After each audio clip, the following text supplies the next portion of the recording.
And we are glad you're here. It's time for another Murphy, Sam, and Jodi After the Show podcast. So we're really going to plan mental health days. I'd like to go first. I think that I could take a mental health day. You guys could do the show without me one day. And I call and check on you in the morning, and then that's it. Well, why are you going to call and check? Because you're supposed to be mentally... Yeah, right, exactly. Oh, fine. I thought you were... free. I thought you'd want me to. If you don't, that'd be great. That'd be great. I've never done it.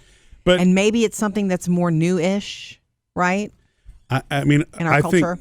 I think the reason it has the name that it has now because it's a vacation day. It's really probably it's what the term vacation or holiday really should be. But because we live in a world now where we can't unplug, and when I say can't unplug, it's not just like your company email. And there are a lot of people that still will do work on vacation. They check their company email, and I've been guilty of that.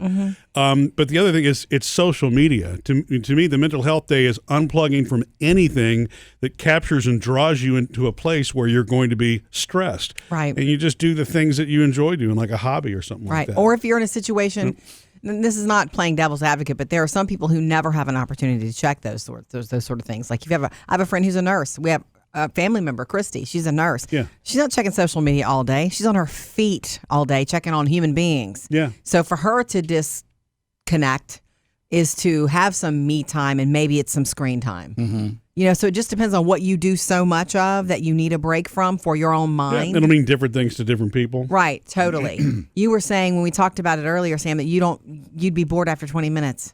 What? I have what Murphy's pointing out there. When we go on vacation, I wind up checking the company email a lot just because I feel this anxiety that if I don't check it and I miss something and something goes wrong while we're on vacation. Yeah. Fear of missing something. Yeah. Well, then you're not really checking out. Here's what happens on the weekend. You're not really checking out. And this has only been for like the past year or so. When I get to the weekends with no kids, I wind up getting antsy real quickly. Like, I got to do something. I got to go run to Walmart. I got to go to Home Depot. Sure. May not be buying anything. Go culture. I just got to do something. Got to go.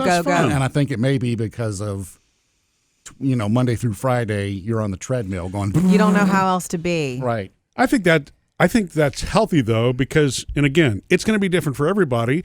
Maybe a mental health day is somebody just, sitting and not going anywhere and remaining inside or comfy in bed or reading. Or for other people, it is about getting out and doing the other things that you want to do. For me, it's like Jodi has always offered for me to take the Father's Day, the reverse of what I've done, for Jodi, which Jodi's very smart. She actually goes out and takes her Saturday before Mother's Day and disconnects. And I'm not taking that day because I always find something that needs to be done around the house, or I guess because it really is, it's the time to be able to hang out with the girls, and we've not done that during the week because life's busy or whatever. So I tend to not want to deviate from that. I don't really want to be away from the family for a day, but then if I get outside sometimes, and especially if I'm near flowing water or trees or the breeze is just right, I realize, man, if I could just hang out here and not do anything but this, not deal with those people back home, I would be. It's one of the recommendations for the mental health day is to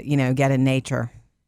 I think that's one of those basic things that we don't really get to do very often. Oh my gosh, Heartbeat improves Murphy, all of it. You could probably go find a cabin somewhere near a babbling brook or something, or one of those Airbnbs that are kind of like that, and check out for a day. And I've thought about that. You're supposed to be able to be comfortable being alone. But it would be, reading and making sure that I'm reading something that's not necessarily work related. Sometimes I'll take my free time to just improve things on myself. You know what I mean? It's like continuing education. I don't want to be stagnant. I don't want to be the same way that I was 5 or 10 years ago. I always want to be evolving.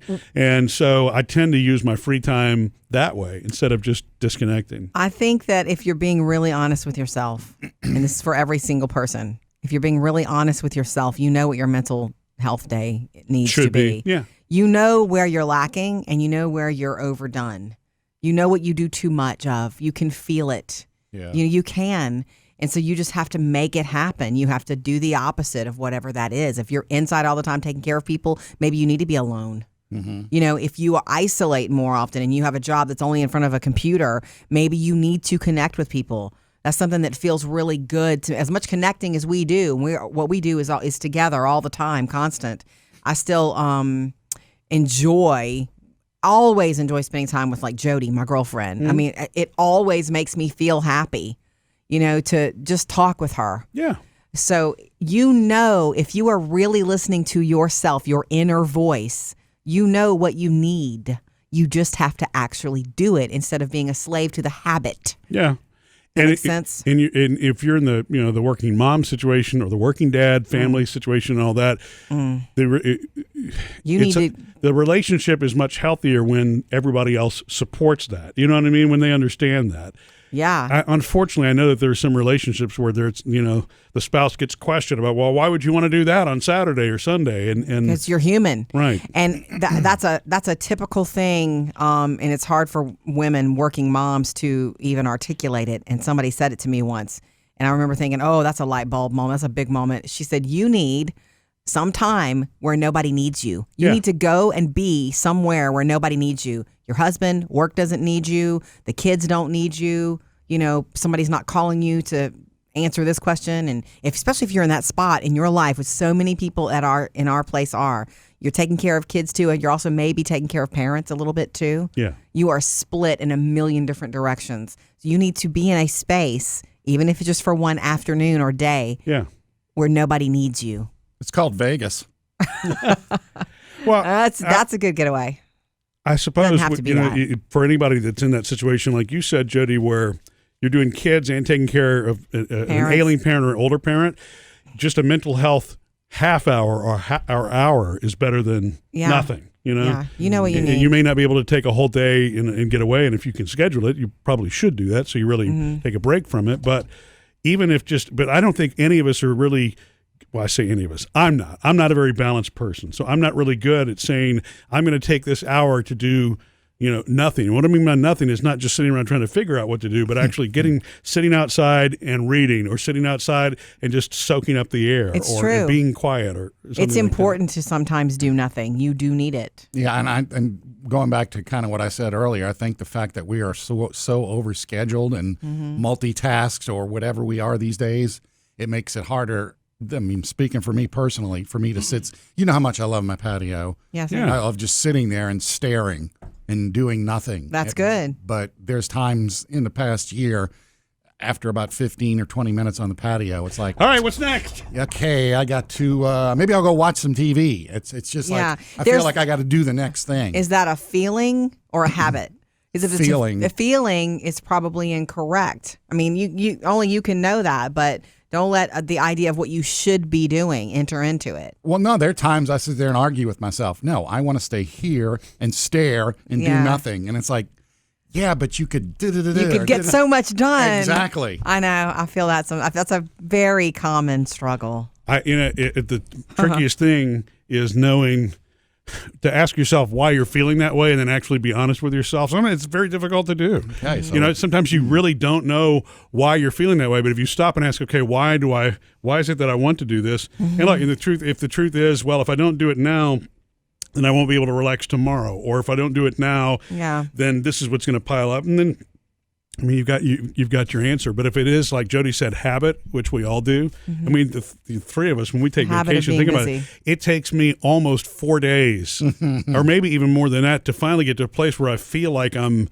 slowing down and really disconnecting. Because then our time will be up, and you'll be like, man, I just got relaxed. Just about the time you're slowing down. But if you started to practice it more often in your life, once a day in the afternoon for yourself or whenever, I know you do some meditation stuff in the mornings early, Murph. That's wonderful. If you can start to practice that a little bit every day in your life, that's essentially taking mental health time for yourself. And I will tell you something really cool that happened a couple of weeks ago. Now I think she's back, but our Phoebe, who is 15 years old, told me one night, I asked her something about posting. Did you post that picture? Because I can't find it. And she was like, yeah, I'm taking a break from social media. I said, really? She said, yeah, just these two, things. I just shut them down for a while. And I said, okay, was there a reason? Was something going on? And she goes, no, she just I felt like I was not happy when I was looking in, and I don't want to feel that way. I'm like, when she knew to self-regulate, and she turned it off for a while. Yeah. Like deactivated pages or something for a while. Yeah. Which is so nice. It's such nice self-care. Yeah. Self-care. It shouldn't be that that's not obvious, but it is. I'm so glad. And it was the for other her. thing is you mentioned the meditation, but I haven't. It's probably been a week. Because the first things that tend to go away from me when life becomes too busy are the exercise and the meditation, which are the two things that I probably would benefit from the most. Yes. Because you can sustain your energy longer. And Yes. it's very difficult to get back in the routine once you're out of it. Maybe next time you have a little time on the patio, you should try to meditate, Sam. I think the reason I get that way on the patio now is because patio used to equate with drinking with me. Oh, So you okay. get a drink, you go sit on the patio, and 2 hours pass, and you forget all about it because you're, Oh, so association. You have to do something. yeah. Well, you. Sorry to bring the room down here. No, it's a reality. There's a lot of association involved in your life when you stop drinking. Murphy's got it. Murphy's got association issues at times. Yeah. Right. No, I mean, I'm not going to go sit at a bar where everybody else is getting hammered and there's no food. I'm just kind of not. That's just because I'm just not interested at that point. It's not a pressure thing. Yeah. No, but I'm not saying it's a pressure. I'm saying, but there are things you associate with drinking. I am. I mean, anybody is in your situation would feel that way. There are things that are associated with drinking. Yeah. Period. Fun, excitement. No. Yeah. So what you're saying Cocktail is hours or you're- whatever. You're saying that alcohol shouldn't be part of our mental health day. No, you've come a long way, both of you. All right, I got a question here too. And Jody, you said you're going to take a day before we can take our days. Oh, whatever. But no. And would this like is just to. kind of like a little inside, behind the curtain here that we usually take days. At the same When time. we take vacation, we usually go together. I Yeah. don't mean we go to the same place together. We take just- off at the same time, so it's Right. not just me and Murphy or just, Right. so we can Right. all. Unless it's an emergency and it can only be two of us. but Sure. yeah. Yeah. So you still plan on doing that? I don't know. I guess we need to talk about that. I had not thought about Or that. should we all take a mental health day? I mean, That would just leave me and Sam, which is kind of the way it used to be. that's fine. long time and ago. it would be Back lovely. in the good old days. It would be lovely